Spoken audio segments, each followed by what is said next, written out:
Schneller! Feuer rein!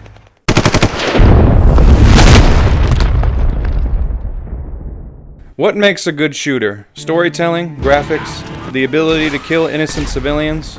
No. Well, yes, but even more so with guns. With guns forming the main weapon of choice for most video game protagonists, this being mainly attributed to the complete dominance of firearms throughout human history. So it is no surprise that this has indirectly inspired the creation of some of the most unconventional, morally questionable, and glorious weapons video games have to offer. Which brings me to the topic of this video. Let's talk Wolfenstein Guns.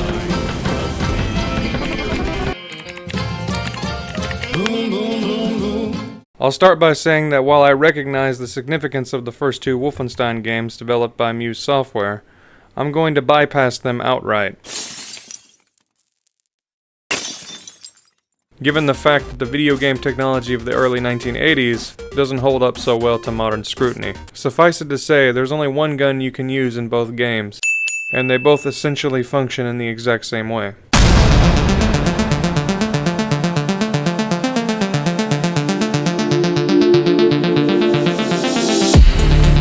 One kick-ass transition later, we arrive at Wolfenstein's iconic 3D era. The weapons of Wolfenstein 3D and its subsequent expansions featured a total of 3 guns, which I've ordered by level of badassness. Starting at the bottom of the totem pole, we have the starting pistol, or just the Luger, which, fun fact, appears the most out of any gun across every Wolfenstein game, if you count the futuristic variants of the Luger in the Machine Games timeline, but I digress.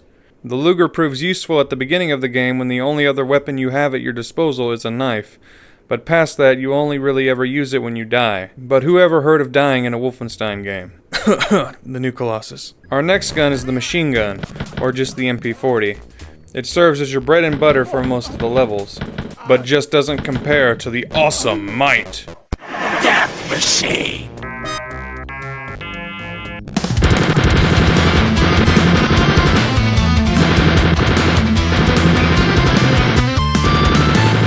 In summary, the chain gun just goes burr. In all seriousness, probably the greatest legacy Wolfenstein 3D's guns, and really Wolfenstein 3D as a whole left, was the foundation it laid for the FPS genre, which served to influence countless future video game titles, like Doom and later Quake. But we're really just getting started.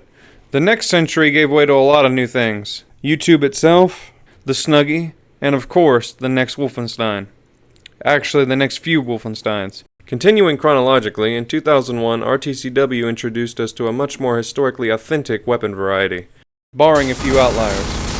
Something the series would replicate until the Machine Games continuity of Wolfenstein was released in 2014. Circling back, RTCW's guns are as follows.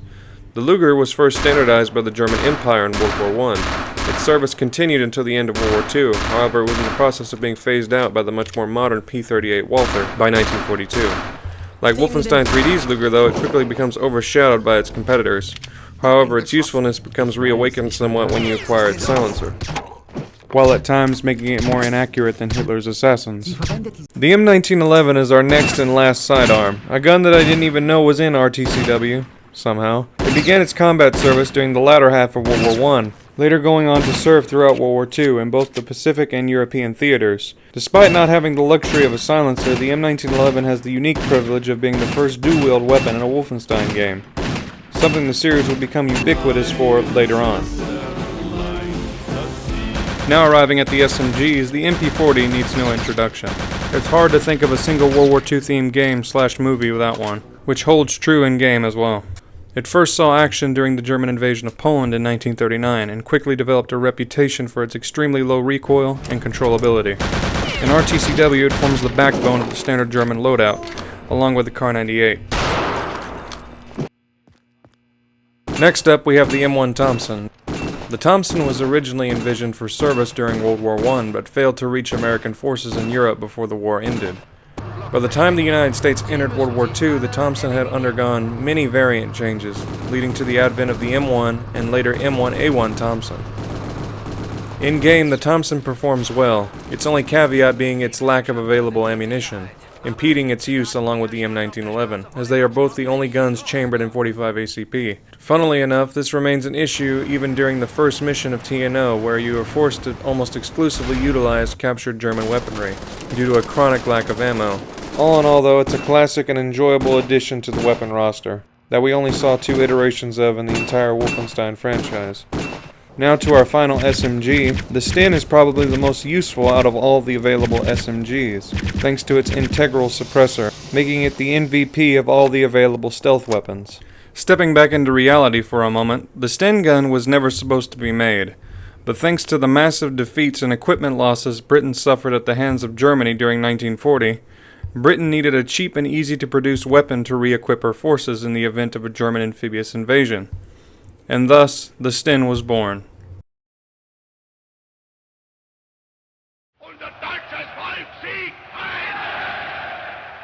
The main downside the Sten suffers from in-game is its somewhat annoying overheating mechanic, which forces you to fire in short controlled bursts. While this makes sense from a gameplay perspective, it makes you wonder why the MG34 isn't affected the exact same way, despite being able to fire 100 times faster. Now covering the rifles, we have the Mauser bolt-action rifle, or just the Kar 98K. It served as the primary German service rifle throughout World War II. Reliable yet slow and cumbersome, it was to be eventually phased out by the much more modern STG-44. However, low production rates, due to its late war adoption coupled with heavy Allied bombing, ensured its lack of standardization. Sturmgewehr aside, the Kar 98K is a decent rifle that performs well in game, even more so when you acquire its telescopic sight. Speaking of telescopic sights, our next rifle is pretty much known for its scope, probably making it the most recognizable gun in the game. That, of course, being the iconic Snooper. As it would turn out, the Snooper was a real gun used by the United States, that encompassed multiple variants. The one we see in game seems to represent the first version of the Snooper, called the T3. It was essentially a standard M1 carbine fitted with the iconic T120/M1 infrared snooper scope, where the gun's name originates. It was produced in very limited numbers during World War II, seeing limited service in Okinawa against the Japanese. Updated variants of the scope even went on to serve in the Korean War. As we see in game, it was fitted with an infrared night vision scope, although the scope's power source, which literally takes the form of a mobile car-sized battery, is absent. Although I suppose you can't really blame them for not adding this in. All in all, it's a very unique and cool addition. The only other game I can think of that includes the Snooper is Battlefield 5. So in the video game gun realm, its originality cannot be understated. The FG-42 might have very well been considered Germany's first assault rifle if not for its use of the standard German rifle cartridge. Invented in 1942 for use by German paratroopers, it first saw combat service during the famous Gran Sasso raid in 1943, when German glider forces rescued Benito Mussolini from Allied-aligned Italian soldiers atop the Gran Sasso mountain, only for him to be pissed on the streets of Milan, among other things. After this, the FG-42 continued to serve limitedly across Europe. In-game, the FG-42 basically acts as the player's assault rifle, with no Sturmgewehr present. It pretty much excels at any given range, the scope aiding with accuracy. Our last historical gun in the game is the MG34. While effective, it has the unique caveat of being the only tripod-exclusive gun in the game, making it very situational. But it's still an MG34, so yeah.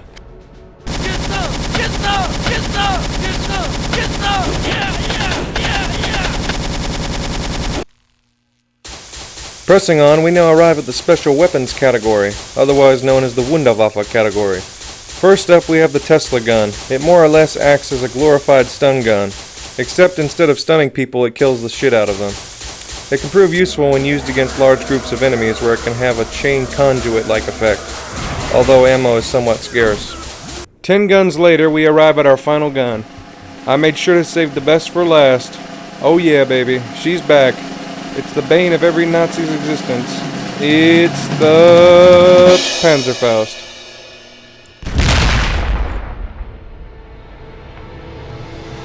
No, I'm just kidding, it's the Venom gun. The Venom gun is by far the undisputed king of RTCW's weapon roster. Those of you who have played RTCW will know, it's basically the MG42 on drugs, completely deleting any infantry in your path.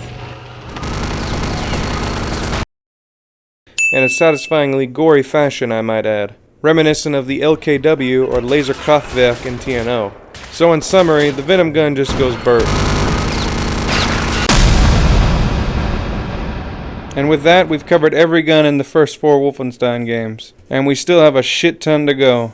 So stay tuned, I should be able to release part 2 soon enough. So stick around. Oh, and remember to practice your German lessons. I have a feeling those will become very useful in the not-so-distant future. Adios.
Glasgow, want to hear my plan for how we traverse the glamorous beachfront without being fair affronted?